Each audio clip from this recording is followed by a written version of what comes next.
अस्सलाम वालेकुम। प्रोग्राम फ़र्द जुर्म स्पेशल के साथ मैं हूं आपका मेज़बान फ़याज़ मलिक। नाज़रीन, आज का प्रोग्राम है ऑर्गेनाइज्ड क्राइम यूनिट। क्या है ये यूनिट, किस तरह काम करता है? इस यूनिट में काम करने वाले ऑफिसर्स और जवान क्या कोई गैर मर्ई मखलूक हैं? कैसे डाकुओं को पकड़ते हैं? संगीन मुकदमात की तफ्तीश किन पहलुओं पर की जाती है और इस यूनिट को बनाने का बुनियादी मकसद क्या था?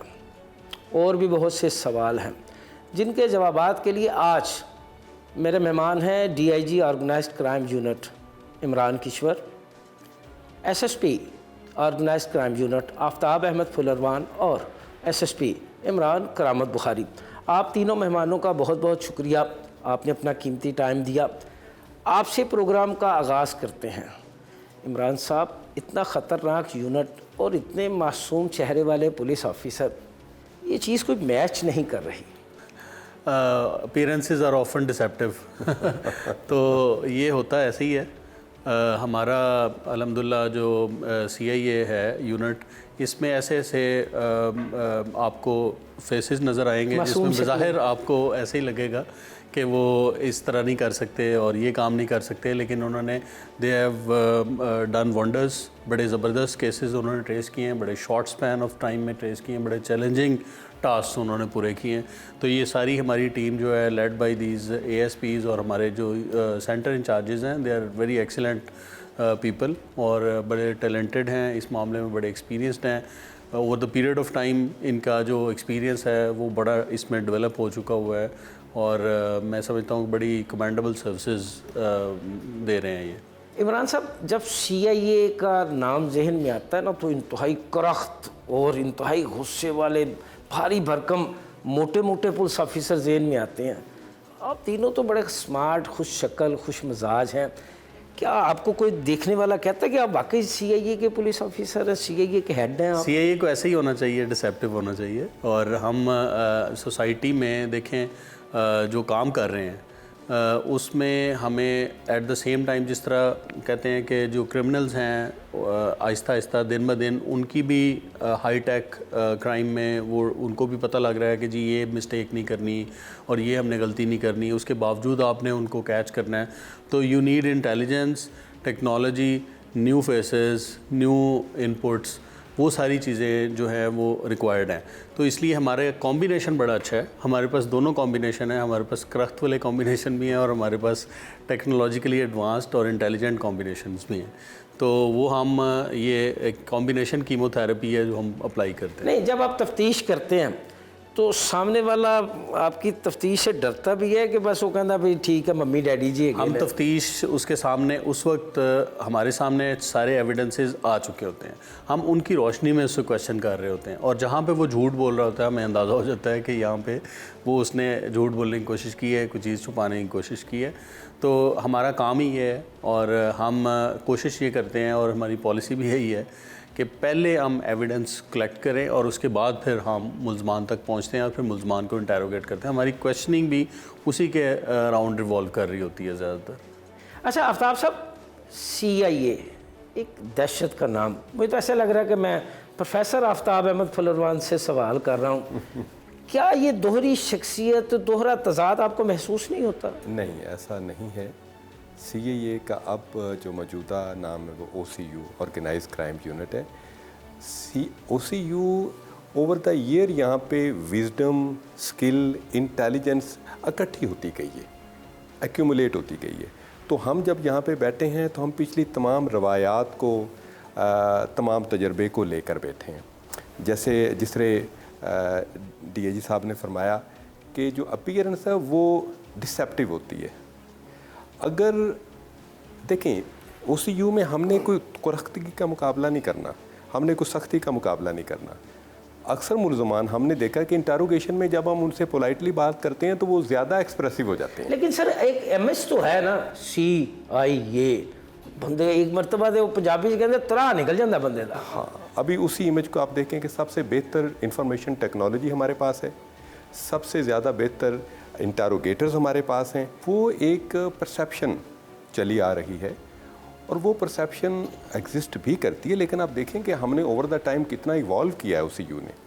OCU एक दौर में दहशत की अलामत थी, आज OCU तहफ़्फ़ुज़ की अलामत बन रही है। मैं क्या शायद आप कहने लगे मोहब्बत की अलामत है। जी अच्छा, अब देखें उसमें मैं आपको बताऊं कि कैसे मोहब्बत की अलामत भी बन गई है, तहफ़्फ़ुज़ की अलामत बन गई है। आप इन्वेस्टिगेशन चेंज के बोर्ड में जब बैठें, हर आदमी कह रहा है जी मेरी इन्वेस्टिगेशन आप CIA में दे दें।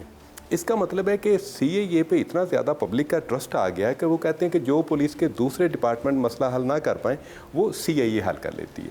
और आप इस वक्त भी देखें तो OCU में जो best of the best officers हैं उनको इधर पोस्ट किया गया है। DIG साहब, DIG इन्वेस्टिगेशन से DIG OCU आए, मुझे इन्वेस्टिगेशन विंग से इधर भेजा गया, शाह साहब को इधर भेजा गया, और इसी तरह हमारे जो नीचे अमला है वो जो बेहतरीन क्रीम है लाहौर क्रीम की, उसको OCU में इसीलिए पोस्ट किया गया है कि वो दहशत की अलामत ना बने। हाँ, रहें दहशत की अलामत बदमाशों के लिए, गुंडों के लिए, पत्ताखोरों के लिए, लेकिन जनरल पब्लिक के लिए तो हम तहफ़्फ़ुज़ की अलामत हैं और इंशाअल्लाह ताला इसमें मज़ीद इम्प्रूवमेंट लाएंगे। इमरान करामत बुखारी साहब, इतना पोलाइट सा मिजाज है आपका, हर वक्त स्माइलिंग फेस, कैसे डाकुओं, डकैतों और कातलों को फेस करते हैं आप? रेपिटेशन हो जाएगी, लेकिन बात वही है कि मैं रेपिटेशन ही चाह रहा हूँ। जी जैसे सबने फरमाया था अभी कि हम क्रिमिनल्स के लिए जो है वो नहीं, सर ने जो कह दिया वो कह दिया। मैं आपके फेस से मैंने सवाल शुरू किया है, स्माइलिंग फेस, ठीक है, मुस्कुराहट, फिर किस तरह इमरान साहब को हम वो तफ्तीशें देते हैं जो हमारी बहुत कंटेस्टेड होती हैं और जिन पे हमारा ये होता है कि ये माशाल्लाह बड़े क्रेडिबल ऑफिसर हैं और इंटेग्रिटी वाले ऑफिसर हैं, तो हम बड़े ही क्रंच में जब आते हैं तो फिर हम इनको बुलाते हैं और ये बड़े हमारे एक टैलेंटेड ह्यूमन रिसोर्स में ये शुमार होते हैं पंजाब पुलिस के। तो इन्होंने माशाल्लाह हमें हर केस में जिसमें हम फंसते हैं, जिसमें हम क्रंच में आते हैं, तो उसमें हमें आके अपनी इनपुट देते हैं और हमें रेस्क्यू करते हैं। ले जी, अब सवाल आ गया क्रंच बहुत बड़ा कॉम्प्लीमेंट है। किस तरह आप जब फंसते हैं ऑफिसर्स, आप उनको मुश्किल से निकालते हैं, कौन सा जादू है आपके पास? जादू नहीं होता, basically it is all about communication skills, कि आप किस बंदे के साथ किस तरह से डील करते हैं। जैसे आफ्ताब साहब, again there is a matter of repetition, but बात यह है कि बहुत सारे लोगों के साथ आप अगर प्यार से बात करते हैं, मैंने ये भी देखा है कि आप किसी बंदे को, मुलजिम को जब बिठा के उससे बात करें तो आप यकीन करें कि वो चीज़ वो शायद हो सकता है कि किसी और तरीके से वो ना बताए, लेकिन आप उसको पानी का गिलास पिला के या कप चाय का पिला के और आराम से आप करके बात करके आप उससे हर चीज़ निकलवा सकते हैं। इतनी तादाद कितने मुल्जमान की है जो इस तरह मान जाते हैं? क्योंकि अमूमन हमने तो बचपन से लेके अब तकरीबन बुढ़ापा आ गया यही सुना है कि लातों के भूत बातों से नहीं मानते। सर देखें, जब आगे सामने बैठा हुआ बंदा जो है ना वो झूठ बोल रहा होता है, उसका भी हमें पता चल रहा होता है, क्योंकि हमारे पास उसकी पूरी इन्फॉर्मेशन होती है, उसका एक बैक ट्रैक पूरा हमारे सामने पड़ा होता है, ठीक है। उसकी अगर इन्वॉल्वमेंट किसी और केसेस में भी है तो वो भी हमारे सामने होती है। तो वो बहुत सारे, एक चीज़ नहीं है, इन्वेस्टिगेशन स्किल्स हैं, एक स्किल नहीं है, इन्वेस्टिगेशन स्किल्स हैं, इंटेरोगेशन स्किल्स होती हैं, वो एक चीज़ का नाम नहीं है। तो बहुत सारी चीज़ों को फिर हमारा एक्सपीरियंस होता है, फिर हमारी जजमेंट होती है, वो सारी चीज़ें मिला के तो वो चीज़ सामने आती है। अच्छा इमरान साहब, और भी शोबे थे, और भी डिपार्टमेंट थे, पुलिस ही क्यों? देखें, every day in police is a new learning experience और आपको सोसाइटी की एक डिफरेंट पिक्चर आपके सामने आती है। Police is a very dynamic job और इसमें जो आपके पुलिस का दरवाज़ा नॉक करता है, जो चाहे वो आपके साथ जुर्म हुआ है या आपकी कोई 15 की कॉल है या कोई और इस तरह की आपका कोई मोमेंट है, तो वो इमरजेंसी में होता है नॉर्मली। और इमरजेंसी में जो आपका डिसीजन है वो उसको इमीडिएट रिलीफ देता है। ये जो इमीडिएट रिलीफ है ये सिर्फ उसको नहीं मिलता जिसको आप देते हैं, ये जो देने वाला है उसको भी अल्लाह उसी तरह रिलीफ देता है।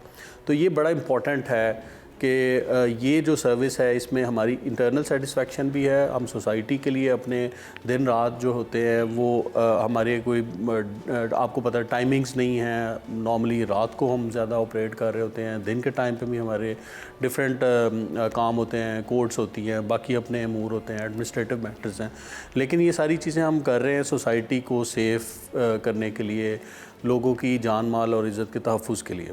तो ये सारा जो सेटिस्फेक्शन है, मैं समझता हूँ कि ये एक बहुत बड़ी रिलीफ़ होता है हमारे अपने लिए। तो ये डिसीजन ही था।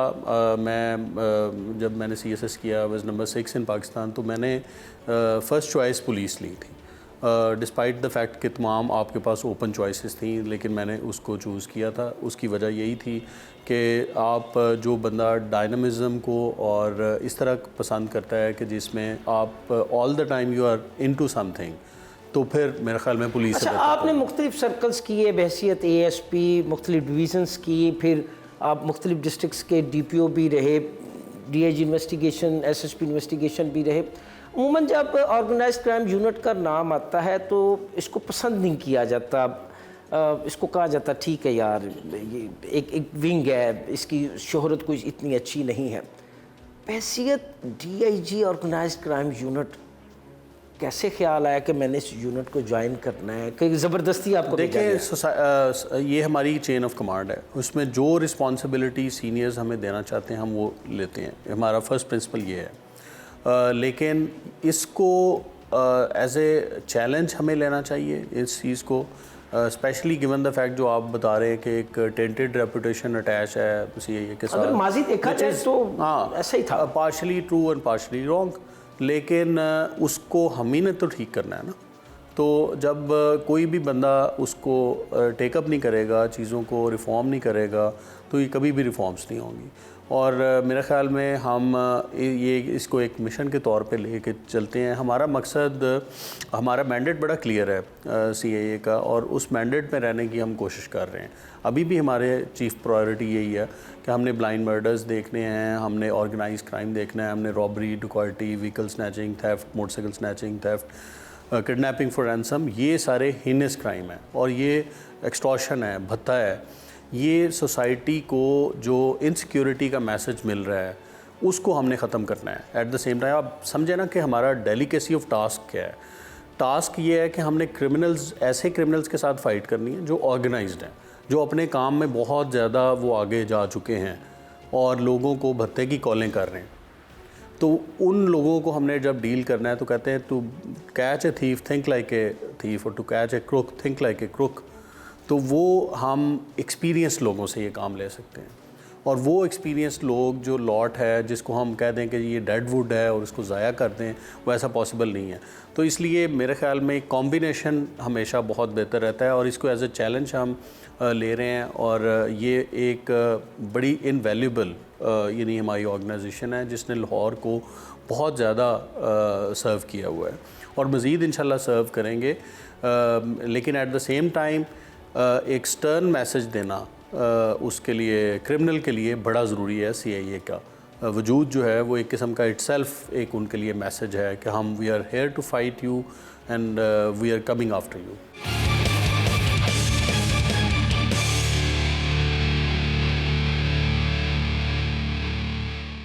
अच्छा आफ्ताब साहब, कौन सा ऐसा जादू है आपके पास कि जब कोई क्रिमिनल CIA की या ऑर्गेनाइज्ड क्राइम यूनिट की बाउंड्री क्रॉस करके अंदर आता है तो फर फर फर फर फर फर बोलना शुरू कर देता है? हमारे मुस्कुराते चेहरों पे ना जाइए। हाँ हाँ ये तो मैं यही तो सुनना चाह रहा हूँ। जब हम इंटरोगेशन कर रहे होते हैं तो आप इस तरह समझें कि अचानक ट्रांसफॉर्मेशन हो जाती है हमारी।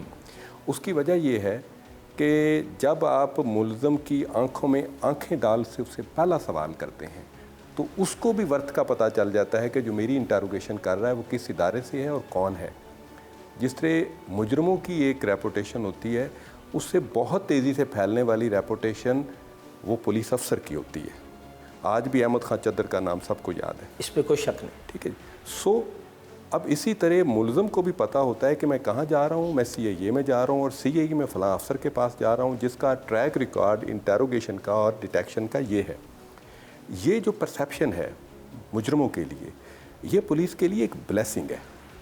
लेकिन मैं अगेन फिर वही कहूँगा, हमारे 2 डायमेंशंस हैं OCU की। एक हमारी डायमेंशन है क्रिमिनल्स के लिए, पताखोरों के लिए, अगवा बराए तावान करने वालों के लिए, और दूसरी तरफ हमारी डायमेंशन है जनरल पब्लिक के लिए। हम जनरल पब्लिक के लिए तहफ़्फ़ुज़ की अलामत है। जब देखें, जब केस हमें OCU को मार्क हो जाता है तो वो साई ऑफ रिलीफ लेता है। सर यही तो मैं आपसे सवाल कर रहा हूँ कि कौन सा ऐसा जादू है ऑर्गेनाइज क्राइम यूनिट के बाद। आम बंदा कहता है उस जिसके साथ कोई जुल्म ज्यादती हुई होती है, कहता है मेरी तफ्तीश CIA को दे दें। क्या नहीं ये समझते कि थाने की सतह पर पुलिस का जो एतमाद है वो अभी तक अवाम में बहाल नहीं हो सका? देखिए, थाने भी हमारा ही हिस्सा है, हम पंजाब पुलिस का हिस्सा है, थाना पंजाब पुलिस का हिस्सा है, स्पेशल ब्रांच। अब CIA क्यों डिफरेंशिएट हो जाती है मैं आपको बताता हूँ। इतनी अच्छी टीम ऑर्गेनाइजेशन आपको पुलिस के किसी और डिपार्टमेंट में नहीं मिलेगी जितनी OCU में है। DIG साहब से लेके नीचे कांस्टेबल लेवल तक, we are proud to be a team. हम हमारे ऑफिसर जो हैं वो हमें ओन करते हैं, हम पूरी जो टीम हम अपने ऑफिसर्स को ओन करते हैं। We work like an organism, हम एक बॉडी हैं। अब अगर एक टास्क पे हैं तो CIA के 12 के 12 सेंटर आपस में कोऑर्डिनेट हो जाएंगे। लेग पुलिंग नहीं है, हेल्थी कंपटीशन है।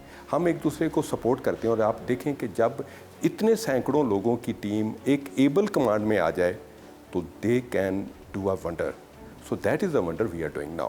SSP एडमन हैं आप ऑर्गेनाइज क्राइम यूनिट के।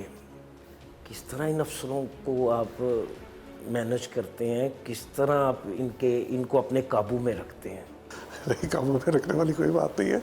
एडमिनिस्ट्रेशन तो बेसिकली सपोर्ट मोड में होती है, हर तरह की लॉजिस्टिक भी होती है, एडमिनिस्ट्रेटिव होती है, बेशुमार चीज़ें इसमें। तो मैं वही पूछना चाह रहा हूँ ना, कौन कौन सी चीज़ें आप शाह जी मेरे ख्याल में ना कम अल्फाजों की अदायगी से मुझे अपनी जान छुड़वाना चाह रहे हैं। नहीं, ऐसी बात नहीं है। तो ये बेसिकली इन सपोर्ट टू, वही तो मैं पूछ रहा हूँ, वो कौन से बेसिकली? लॉजिस्टिक है, उसके बाद ऑफिस एडमिनिस्ट्रेशन है, उसके बाद हमारा मिनिस्ट्रियल स्टाफ है, फिर हमारे मतलब ये MT सेक्शन है, ठीक है। हर चीज़ जो भी ऑफिस में यूज़ होती है वो सारी की सारी। अच्छा, चले ये जो CIA की बुसीदा बिल्डिंगें हैं, इनकी तंजीम और राइश के लिए, इनको बेहतर बनाने के लिए आपके पास क्या प्लान है? आपने मेरा ख्याल है देखा नहीं अभी ना, CIA के सेंटर्स जो हैं वो मैं किसी न किसी बहाने से ना आपसे कुछ बातें सुनना चाह रहा हूँ। आप ना 90 तुले अल्फाजों में गुफ्तगू कर रहे हैं। बेसिकली हमारे सेंटर्स जो है, आई वुड से कि आप जाके हमारे सेंटर देखें। थाना गढ़ीशाव में सेंटर है, वो आप जाके देखें। फिर हमारा एक थाना चुंग में हमारा सेंटर है, वो जाके आप देखें। फिर मॉडल टाउन का सेंटर है हमारा। फिर हमारा काने का सेंटर अभी बिल्कुल कंस्ट्रक्शन के बिल्कुल आखिरी स्टेज पे है, आप वो जाके देखें। इसी तरह हमारे जो है ना वो स्टेप्स एंड स्टेजेस के साथ साथ इंशाल्लाह। आपके ड्यूटी आवर्स क्या हैं? पुलिस के ड्यूटी आवर्स नहीं होते। तो क्या कभी इस पे भाभी, बच्चों ने, घर वालों ने नहीं कहा कि शाह जी इमरान साहब ये क्या उम्र गुजर गई आपके साथ, आप अभी तक जो है पंक्चुअल नहीं हो सके? जी बिल्कुल ऐसा ही है, लेकिन मेरी शादी को अब माशाल्लाह 27 साल हो गए, तो माय वाइफ शी अंडरस्टैंड्स के ये इसी तरह ही है। अब उन्होंने सब्र शुक्र कर लिया। वैसे अब आप डरते हैं उनसे कि? जी, हर शरीफ आदमी।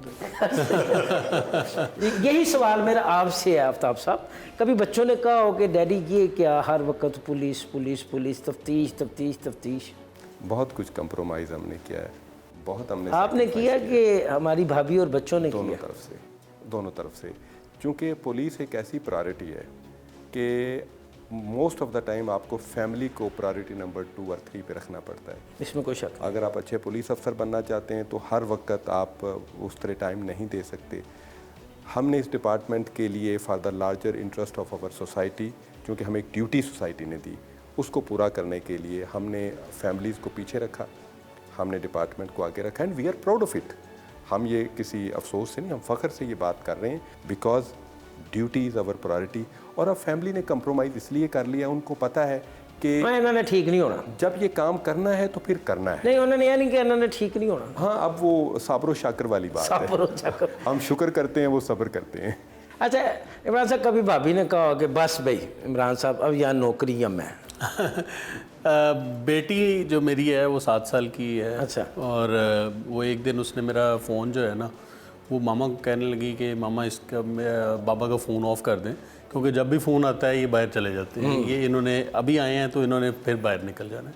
तो वो यानी काफ़ी दिन बाद मुलाकात हुई उस तरह की उसके साथ, छोटी बेटी के साथ। तो वो इतनी वो इमोशनल हुई थी, फ़ोन मुझसे छीन के मामा को दे रही है कि जी ये मामा बाबा का फ़ोन ऑफ़ कर दें इसका। तो कहने का मतलब है कि एक इस तरह का लाइफस्टाइल है जिसमें बच्चे भी इफ़ेक्ट हो रहे होते हैं। जब हम रात को काम कर रहे होते हैं तो बच्चे सो रहे होते हैं।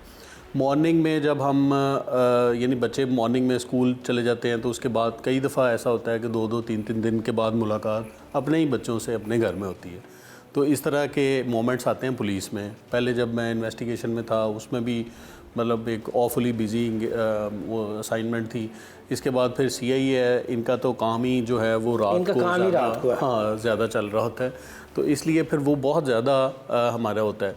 तो ये जो आप इशारा कर रहे हैं तो ये मैं इशारा नहीं कर रहा, मैं खुली डुली बात कर रहा हूं। तो ये वाकई ये होता है, ये हर घर की घर की कहानी है। और इसमें पुलिस वाले स्पेसिफिकली टारगेट्स हैं इसकी, इसलिए कि आप किसी भी जॉब में दूसरे में जाते हैं तो वो कहेंगे चले यार 9 to 5 जॉब है या 8 to 4 जॉब है, तो उस दौरान उसके बाद वो फ्री हैं, वीकेंड्स उनके फ्री हैं। हमारा ना कोई वीकेंड है ना कोई वो शाम का टाइम है।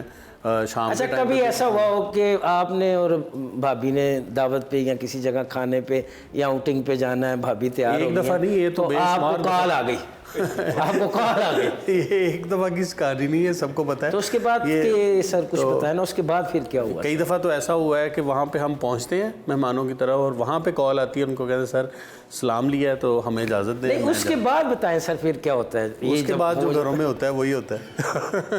अच्छा सर, अमूमन हम ख्वाब जो होते हैं, ख्वाब अच्छे होते हैं।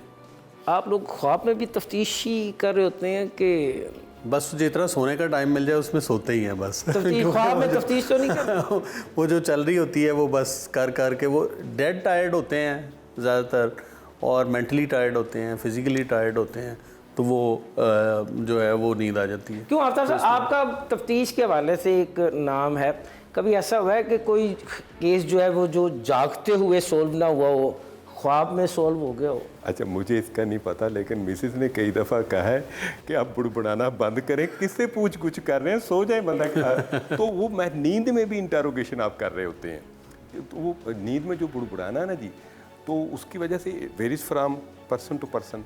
तो जब आपकी चीज़ एक हॉन्ट कर रही हो ना आपको केस की तफ्तीश, तो वो फिर आप सम टाइम नींद में बोलते हैं, तो वो आपके लाश और में जा चुकी होती है। तो मतलब मिसिज ने कई दफ़ा शिकायत की कि आप बोलते हैं नींद में। अब मुझे नहीं पता कि मैं क्या, लेकिन वो कहती थी कि पुलिस रिलेटेड मामलात में आप बोल रहे होते हैं। तो वो हमारे एक, देखिए, शऊर, तहत शऊर और ला शऊर, पुलिस अफसर का 10 साल की सर्विस के बाद ये तीनों एक हो जाते हैं। उसका ओढ़ना बिछोना पुलिस बन जाता है।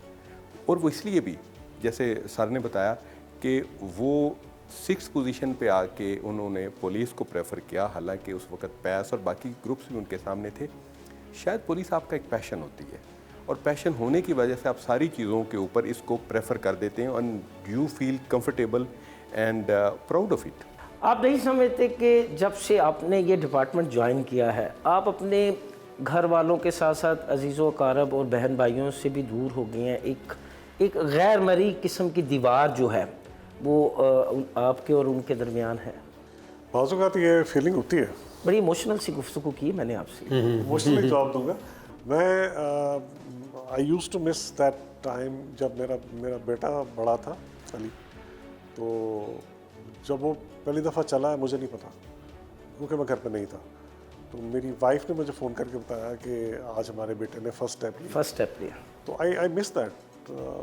There are many other moments जब के हमें घर में होना चाहिए था।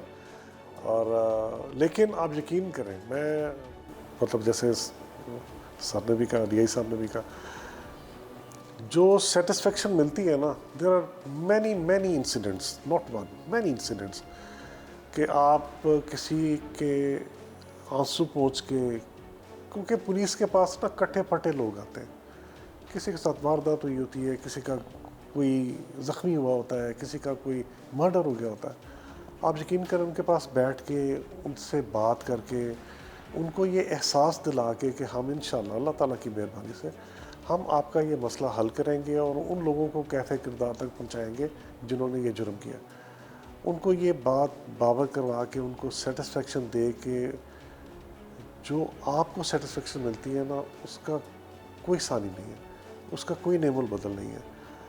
और ये अगेन आई वुड से कि सर भी डी पे कसूर रहे, मैं भी रहूँ, वहाँ पे ख़ास तौर पे जो कसूर में जो इस तरह के इंसिडेंट्स होते थे, जहाँ पे आप यकीन करें कि मैं आपको क्या बताऊँ कि किस तरह से स्कैटर्ड डेड बॉडीज़ मिलती थी हमें, तो उन बंदों को पकड़ के उनको कैफे किरदार तक पहुँचा के उसके बाद उनके पेरेंट्स से बात करके जो एक सेंस ऑफ सेटिस्फेक्शन होती थी ना, और उसके बाद फिर जो नींद आती थी, वो पीछे सारे हफ्ते की या महीने की मेहनत जो थी ना, उसके ऊपर बिल्कुल बंदा सेटिस्फाइड होता। उस नींद में अच्छे अच्छे ख्वाब आते थे कि उसमें भी तो नहीं, बहुत अच्छे ख्वाब आते थे एक सेंस ऑफ सेटिस्फेक्शन होती थी।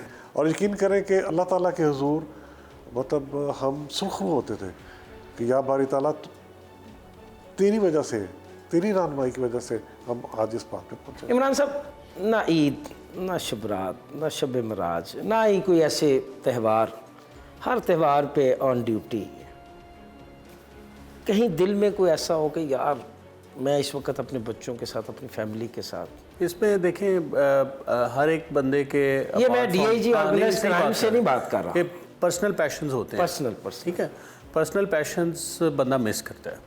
अब जैसे एज ए स्टूडेंट हम सोच रहे होंगे कि एक मेरा, जैसे मुझे था कि मुझे हाइकिंग का भी शौक़ था, इस तरह कोई स्पोर्ट्स के भी शौक़ थे और अपने पैशंस होते हैं, रीडिंग का शौक़ होता है, तो वो बंदा सैक्रिफाइस करता है जब सर्विस में आते हैं, तो वो एक ज़रूर बंदा मिस करता है अपनी थ्रू आउट लाइफ के, ये मैं करना चाह रहा था, ये नहीं किया, वो नहीं किया, लेकिन for the larger public interest नहीं किया, तो और उसको हमने किया। अब ये जो त्यौहार आप बता रहे हैं, शबरात है, ईद है और बाकी मुहर्रम है, बाकी है मामला, उसमें दूसरे जितने डिपार्टमेंट्स हैं उनको छुट्टियाँ ना होती हैं और पुलिस के लिए ड्यूटी ऑर्डर आता है कि ये आपका ड्यूटी रोस्टर है। आप इसे अंदाज़ा कर लें कि रोस्टर को देख के चल मैं नहीं करनी नौकरी तो कभी ऐसा हुआ? इस सर्विस का फ़र्क देख लें ना आप, कि एक तरफ आपकी छुट्टियां अनाउंस हो रही हैं कि जब बाकी डिपार्टमेंट अपने अपने गांव में, अपने घरों में लोग जा रहे हैं, सरकारी मुलाजम हैं वो जा रहे हैं, सारे ऑफिसेज बंद हैं, और हमारा आता है कि जी ये ईद के इज्तिमात हैं, इनकी आपने ये सिक्योरिटी करनी है, चांद रात पे लोग आ रहे हैं, इन बाज़ारों में आपने सिक्योरिटी करनी है, मुहर्रम में पहले हमने तैयारी करनी है, फिर ये काम करना है, ये 14 अगस्त है, इसमें आपने ये ड्यूटी करनी है, ये वन व्हीलिंग हो रही है, इसके ख़िलाफ़ आपने ये कार्रवाई करनी, मतलब पेट्रोल महंगा बिक रहा है, इसको सस्ता आपने कोई काम, यानी आप देख लें कि किसी का यानी ब्लॉक हो जाता है सीवरेज सिस्टम भी, तो वो लोग इकट्ठे हो जाते हैं अगर वासा के ख़िलाफ़ या किसी महकमे के खिलाफ, तो वो भी पुलिस का ही मसला है। तो पुलिस के मसले तो उसमें किसी में ख़त्म ही नहीं होते। आप इवन कोरोना में देख लें कि जी अगर SOP की वायलेशन थी तो वो हमने वॉच करनी है कि जी वायलेशन ना हो, तो वो हमारी ड्यूटीज़ नेवर एंडिंग लिस्ट है, तो उसमें ज़रूर बंदे को महसूस होता है। फैमिली ख़ास तौर पे इस पे बहुत ज़्यादा वो महसूस करती है कि जी आप मतलब इन चीज़ों में भी अगर अपना टाइम नहीं निकाल सकते तो फिर आपने कब निकालना है। तो मैं समझता हूँ कि पब्लिक का एक बड़ा ये जो हमारा ये वाला फेस है बहुत कम लोगों को दिखाया गया है। जैसे आपके तवज्जो से हम ये जो पेश कर रहे हैं कि ये हमारी साइड ऑफ द स्टोरी है। हम लोगों को ज़रूर नज़र आ रहे हैं कि हमारे अंदर अच्छे भी हैं बुरे भी हैं, लेकिन मैं ये कह रहा हूँ कि लोगों को ज़रूर नज़र आ रहा है कि जी पुलिस पे तनकीद करना बड़ा आसान है, काम पे आप क्रिटिसाइज़ कर सकते हैं, सारा कुछ हो सकता है, आपका राइट भी है, करना भी चाहिए, हमारा फ़र्ज़ भी है, हम कर रहे हैं। लेकिन at the same time other side of the story को और other side of the picture को भी दिखाया जाना चाहिए कि इन कंडीशंस में पुलिस इस तरह से परफॉर्म कर रही है। मैंने एक दफ़ा फैसलाबाद में एक नाइट पेट्रोलिंग हमारी ड्यूटी लगती थी वीक नाइट पेट्रोलिंग में, तो नाइट पेट्रोलिंग में एक गार्ड मैंने चेक की और गार्ड का जो मुलाजम था हमारा पुलिस का, वो साथ में SMG रख के तो सो रहा था। मैंने जाके उसकी SMG पकड़ ली और पकड़ने के बाद उसको उठाया और उसके बाद उसको मुअत्तल करने का हुक्म दिया कि जी ये तुम इस तरह से अगर ड्यूटी कर रहे हो तो नहीं। उसने कहा सर आप मेरे साथ जो मर्ज़ी कर लें, मेरी सिर्फ एक बात सुन लें। मैंने कहा जी बताओ।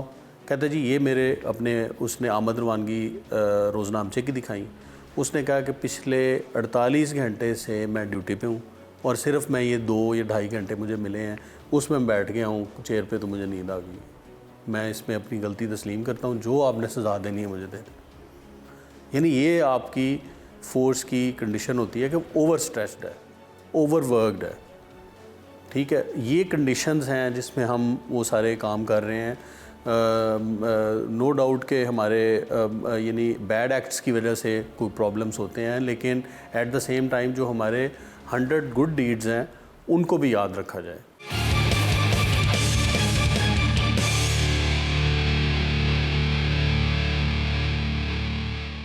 हर त्यौहार की आप कुर्बानी दे रहे हैं, अपनी खुशियों को कुर्बान कर रहे हैं, इसके बावजूद तनकीद बराए तनकीद क्यों महकमा पुलिस को तनकीद का निशाना बनाया जाता है? देखिए, उसमें चीज़ों को आपको हिस्टोरिकल पर्सपेक्टिव में भी देखना पड़ेगा।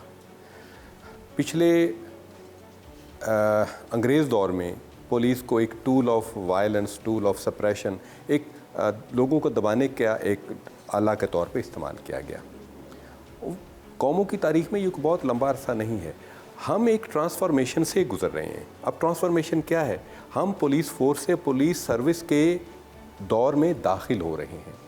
जो पुलिस की शिकायत थी, आप देखें कि वो बहुत उस लिहाज से कम हुई हैं। पुलिस का हुलिया बदल गया। पहले पुलिस में पढ़े लिखे अफसर नहीं होते थे, अब हमारे कांस्टेबल भी एमए पास हैं। पुलिस में टेक्नोलॉजी की कमी थी, अब टेक्नोलॉजी में हम दूसरे इदारों को ट्रेनिंग दे रहे हैं। क्यों तनकीद बराए तनकीद, क्यों तनकीद बराए इस्लाह क्यों नहीं? फिर मेरा एक सवाल है, हम सारे पुलिस पे तनकीद करते हैं, लेकिन क्यों हर बंदे की ख्वाहिश है कि उसका बेटा ASI भर्ती हो जाए? टका, देखिए, दबदबा। आप पुलिस से मोहब्बत करते हैं तो अपने बच्चों को पुलिस में भर्ती होने के लिए भेज रहे हैं। तनकीद क्यों, बेजा तनकीद क्यों? बेजा तनकीद के लिए उसमें मीडिया को भी अब अपना रोल प्ले करना पड़ेगा। देखिए, मीडिया अगर एंटी पुलिस खबर लगाता है तो वो कहता है मुझे रेटिंग ज़्यादा मिलती है, प्रो पुलिस लगाता है तो उसको वो रेटिंग नहीं मिलती। आपने मीडिया की आपकी जिम्मेदारियां, आपने सिर्फ रेटिंग के लिए प्रोग्राम नहीं करने, रेटिंग के लिए डॉक्यूमेंट्रीज नहीं बनानी, आपने सोसाइटी की वेलफेयर के लिए भी लगानी है, इदारों को इम्प्रूव करने के लिए बनानी है। और तनकीद बराए तनकीद नहीं होनी चाहिए, तनकीद बराए इस्लाह होनी चाहिए। उसके लिए हम तैयार हैं, हम हर तनकीद को कबूल करते हैं और उस तनकीद की रोशनी में अपने आप को रिफॉर्म भी करते हैं। लेकिन मेरी रिक्वेस्ट होगी अपने मुआशरे से, अपने बहनों भाइयों से, अपने पब्लिक वालों से तनकीद ज़रूर कीजिए, लेकिन हमारी कुर्बानियों को नज़रअंदाज ना कीजिए। सबसे ज़्यादा फ़ौज के बाद शहादतें महकमा पुलिस के पास हैं। सबसे ज़्यादा जो माजूर हुए हैं in the line of duty वो पुलिस के लोग हैं। हम आपके ही लोग हैं, हम मुआशरे से ही आए, हम आपसे कुछ नहीं मांगते, लेकिन हम आपकी अप्रिसिएशन मांगने के हकदार तो हैं। उम्र का एक बड़ा हिस्सा गुजार चुके आप, कैसे बेहतरी लाई जा सकती है? क्या तजवीज़ है? किस चीज़ में? रवैयों में, ये बेजा तनकीद के जो मामलात हैं इनमें? देखें, कभी भी तस्वीर का एक रुख ना देखें, दोनों रुख देखें, दोनों चीज़ें देखें और पॉजिटिविटी अपने अंदर जो है ना उसको हावी रखें, अपनी सोच पे, अपने किरदार पे, अपनी बात पे, तो आपकी पॉजिटिविटी रहेगी इंशाल्लाह और आप ज़िंदगी में बड़े अच्छे तरीके से गुजारेंगे। अच्छा इमरान साहब, बातें होगी, कुछ बातें हम करते हैं ऑर्गेनाइज्ड क्राइम यूनिट के हवाले से। इस यूनिट को बनाने का बुनियादी मकसद क्या था? क्यों बनाया गया? कब बनाया गया? 1980s में ये इसका क़याम वजूद में आया। लाहौर के अंदर उस वक्त शुरू में आपको पता है सिर्फ एक SSP की कमांड होती थी और 2 SPs होते थे और वो सारे लाहौर को चलाते थे। Over the period population rise हुई, लोगों के इश्यूज़ राइज़ हुए, माइग्रेशन लाहौर के अंदर बहुत ज़्यादा हुई और आहिस्ता आहिस्ता डिफरेंट टेक्नोलॉजीज़ आई और वो दौर सारे लोगों के वो देखे गए, तो वो क्राइम में सर्ज एक नज़र आती रही, क्योंकि जितनी पॉपुलेशन होगी उसके प्रोपोर्शनेट टू द पॉपुलेशन आपका क्राइम हमेशा पूरी दुनिया में कैलकुलेट होता है। तो उसमें जो थाने की पुलिस थी वो ओवर इंगेज थी और वो ये जो काम होता है ये डेडिकेटेड पुलिस जो डिटेक्शन का काम है ये इंटरेस्टिंग है, अच्छा काम है, लेकिन ये उसके लिए है कि जो डेडिकेशन के साथ एक चीज़ को एविडेंसेस की छोटे छोटे पीसेस आपके सामने आते हैं, आप उनको कनेक्ट करते जाते हैं और फिर उसके बाद इकट्ठे होते हैं और फिर आप उनको नतीजे तक पहुंचते हैं कि ये आपका क्रिमिनल है। वो काम ऑर्डिनरी पुलिस जो थाने की पुलिस है वो इसलिए नहीं कर सकती क्योंकि वो दीगर मामलात में उलझी वो हुई है। काफ़ी ज़्यादा मामलात हैं, उन्होंने कोर्ट्स में बहुत ज़्यादा जाना होता है, उन्होंने वर्कलोड उनका पर आईओ केस लोड बहुत ज़्यादा होगा, इसी तरह उनके दूसरे ऑपरेशंस के मैटर, सिक्योरिटी ड्यूटीज़ वो बेशुमार होंगी। तो ये सारे मैटर्स के होते हुए वो डेडिकेटेड सर्विस मिस हो रही थी, जिसका मकसद ये, जिस मकसद के लिए ये ऑर्गेनाइज क्राइम यूनिट रेज़ किया गया। और इसमें लाहौर का जो ऑर्गेनाइज क्राइम था, जिस तरह ऑर्गेनाइज से मुराद ये है कि जी कुछ क्रिमिनल्स सिंडिकेट बनाते हैं, अपना इकट्ठे होते हैं और प्लानिंग करके अपना एक गैंग फॉर्मेशन कर लेते हैं और गैंग की सूरत में डेली वारदात करना शुरू कर देते हैं या फ्रीक्वेंटली वारदात करना शुरू कर देते हैं, जैसे स्पेशलाइज्ड गैंग जिसको कह सकते हैं आप।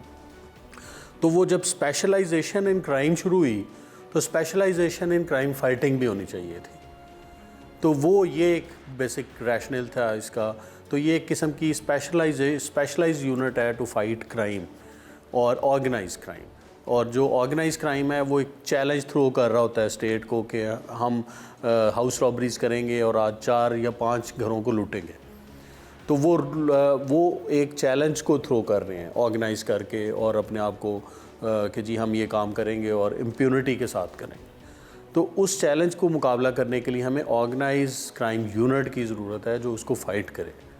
तो ये एक मकसद था और मैं समझता हूँ कि इसकी बहुत ज़्यादा ज़रूरत है, बल्कि मज़ीद इंटेंसिफाई करने की ज़रूरत है। अच्छा, जैसे आफ्ताब साहब डीएस साहब ने कहा ऑर्गेनाइज क्राइम यूनिट के बारे में उन्होंने बताया, अब बताएं कि ये यूनिट जब संगीन जराइम होते हैं वो तो किसी थाने की हदूद में होते हैं, कत्ल, डकैती, रॉबरी या मज़ीद कोई संगीन जुर्म है, तो थाने की सतह पे क्या इन्वेस्टिगेशन इस काबिल नहीं है विंग कि वो इसका सुराख लगा सके, इसकी तफ्तीश कर सके? क्यों इसकी तफ्तीश आपको दी जाती है? क्राइम फाइटिंग हम लाहौर में 3 सतह पे कर रहे हैं। ऑपरेशन विंग क्राइम फाइटिंग कर रहा है, crime prevention specially, investigation wing कर रहा है, क्राइम डिटेक्शन के हवाले से और और तीसरा आ गया OCU का लेवल। अब इसको तीनों को हम कंपेयर करते हैं तो OCU क्यों डिफरेंट हो जाता है, ये आपका सवाल है। सबसे पहले OCU के जो लोग हैं, जिस तरह सर ने फरमाया कि they are dedicated towards crime investigation. Operation वाले लॉ एंड ऑर्डर भी कर रहे हैं, बाकी चीज़ें भी कर रहे हैं, इन्वेस्टिगेशन वाले फाइनेंशियल क्राइम को भी डील कर रहे हैं, लड़ाई झगड़ों को भी डील कर रहे हैं। हमारे मैंडेट में लड़ाई झगड़ा फाइनेंशियल क्राइम निकाल दिए गए। हम फाइट क्या कर रहे हैं, रॉबर्स को, डकॉइट्स को, अगवा बराए तावान वालों को, पताखोरों को। तो हमारी जो डायरेक्शन है वो बड़ी क्लियर है। जब डायरेक्शन क्लियर है तो हमारी SOP बड़ी क्लियर है, हमारी टाइम जो मीटिंग अपने हमारी जो टीम्स हैं क्राइम फाइटिंग की वो बड़ी स्पेशलाइज्ड हैं। सो इस वजह से हमारा काम करने का स्टाइल ज़्यादा ऑर्गेनाइज्ड है, ज़्यादा डेडिकेटेड है और ज़्यादा रिज़ल्ट ओरिएंटेड है। यही फ़र्क है। हम मिनिमाइज नहीं कर रहे डिपार्टमेंट्स को, पंजाब पुलिस के सारे डिपार्टमेंट्स पूरा डेडिकेटली काम कर रहे हैं, लेकिन हमारा ऑब्जेक्टिव बड़ा क्लियर है। क्या है? To fight the heinous and organised crime.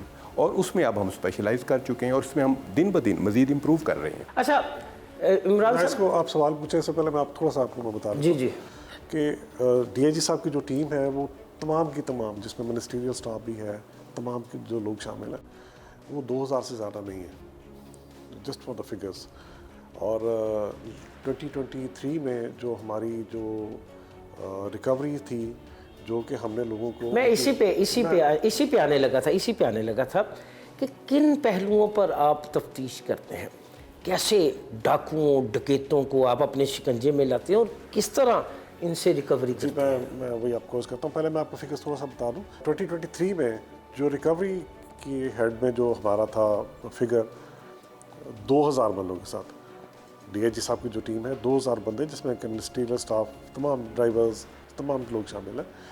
हमारी 3 अरब और तकरीबन 20 करोड़ रुपए की हमारी रिकवरी थी ऑर्गेनाइज क्राइम यूनिट की। जी, तो 2000 बंदों के साथ 2000 बंदों के साथ अल्हम्दुलिल्लाह। तो ये बेसिकली कमांड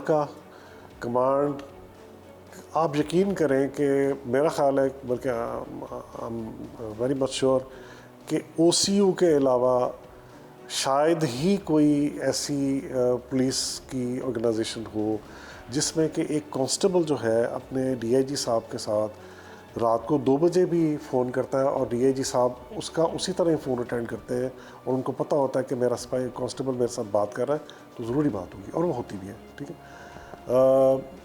हमारे कांस्टेबल्स ऐसे हैं जिन्होंने कि 4-4 करोड़ रुपया कैश उठा के तो अपने इंचार्ज को दिया है कि जी ये 4 करोड़ रुपया कैश है, ये आप गिन लें, ये इस मद में है। देखें, बात करने में तो लोगों को हम नहीं रोक सकते, लेकिन जब when it comes two figures तो उसमें जो लोग, मिसाल अगेन कि जिन लोगों की हमने रिकवरियाँ दी हैं उसमें सर के हाथ से भी अभी आपके आने से कुछ शायद सर 5-10 मिनट पहले चाबी सर ने दी, गाड़ी की चाबी दी। अब वो जो बंदा गाड़ी की चाबी, जो कि गाड़ी उसकी चोरी हो चुकी थी और वो अपनी उम्मीद उतार बैठा था कि पता नहीं आप किधर जानी है, उसको गाड़ी उसी तरह ही वापस मिल गई है, तो मेरा ख्याल है कि ये उसके लिए एक सेंस ऑफ सेटिस्फेक्शन है। ये जो चीज़ें हैं इसको भी आपके तवज्जुह से मैं चाहूँगा कि लोगों तक ये बात पहुँचे कि 2023 में अल्हम्दुलिल्लाह हमने इतना किया, उसको हमने इसके साथ साथ जो हमने डेवलपमेंट प्रोजेक्ट्स जो सर ने जैसे आपको पहले भी बताया कि हम उसको भी चला रहे हैं। फिर हमारा जो क्राइम डिटेक्शन का जो है विंग जो हमारा है, उसमें भी हमारी डेडिकेटेड टीम्स हैं।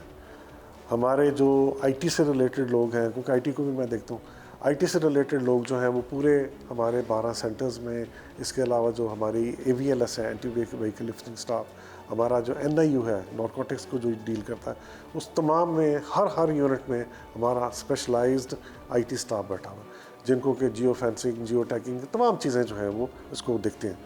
तो इसी तरह से इन्हीं लाइंस के ऊपर और अपना जो एक्सपीरियंस है उसके साथ हम जो है वो लोगों को, जो मुल्ज़मान हैं उनको हम अरेस्ट करते हैं, उनको कैफ़े किरदार तक पहुंचाते हैं। एक छोटी सी मैं बात आपको बताता हूँ कि एक वारदात हुई, उसमें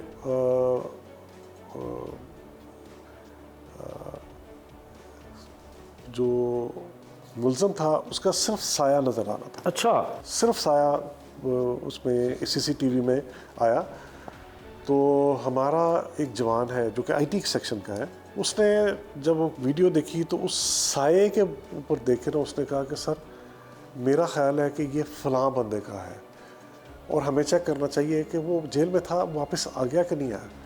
जब चेक किया गया तो बंदा वो वापस आ चुका था, and he was the same person, और उसको अरेस्ट किया और उसने कहा कि हाँ जी मैं ही वो बंदा था, उसकी तस्वीर नहीं आई थी। तो this is the level of dedication and this is the level of professionalism that is in OCU। टूटा कुफर खुदा खुदा करके इमरान साहब ने भी अच्छी खासी गुफ्तगू की। क्या पैगाम देंगे DIG organised crime unit Imran Kishwar शहर लाहौर के वासियों को? इंशाल्लाह organised crime unit is here to serve you, और लोगों को दिन रात हम खिदमत के लिए तैयार हैं, कर रहे हैं, करेंगे इंशाल्लाह ताला। सिर्फ ये है कि बी ओपन विद अस, और हमें क्राइम की जो इन्फॉर्मेशन है वो एज ए सोसाइटी आप अपना रोल प्ले करें। क्राइम फाइटिंग जो है, अगर आप पुलिस रूल्स देखें तो उसमें बड़ा कैटेगोरिकली लिखा हुआ है कि आप बल्कि हैरान होंगे कि उसमें सिर्फ ये लिखा हुआ है कि क्राइम फाइटिंग पुलिस की रिस्पॉन्सिबिलिटी के साथ पब्लिक की रिस्पॉन्सिबिलिटी भी है। तो क्राइम की प्रिवेंशन जो है उसमें पब्लिक बहुत रोल प्ले अपना कर सकती है। वो हमारे साथ शेयर करें इंफॉर्मेशन, और हम इंशाल्लाह ताला उस पर यानी फ़ाइट करने के लिए और उसको रिज़ॉल्व करने के लिए हम हमेशा तैयार होंगे। बात सुनिए, आपने DIG organised crime unit Imran Kishwar, SSP organised crime unit Aftab Ahmed Fularwan और SSP एडमन इमरान करामत बुखारी की। यकीनन क्राइम का ख़ात्मा अकेले पुलिस के बस का काम नहीं, इसमें आवाम को भी आना होगा, क्योंकि आवाम के ताउन के बग़ैर क्राइम का मुकम्मल ख़ात्मा नामुमकिन है। यहाँ प्रोग्राम फ़र्द जुर्म का वक्त ख़त्म हुआ चाहता है। अगले हफ्ते नए प्रोग्राम के साथ दोबारा आपकी खिदमत में हाज़िर होंगे। तब तक के लिए मुझे और मेरी टीम को इजाज़त दीजिए। अल्लाह हाफ़िज़।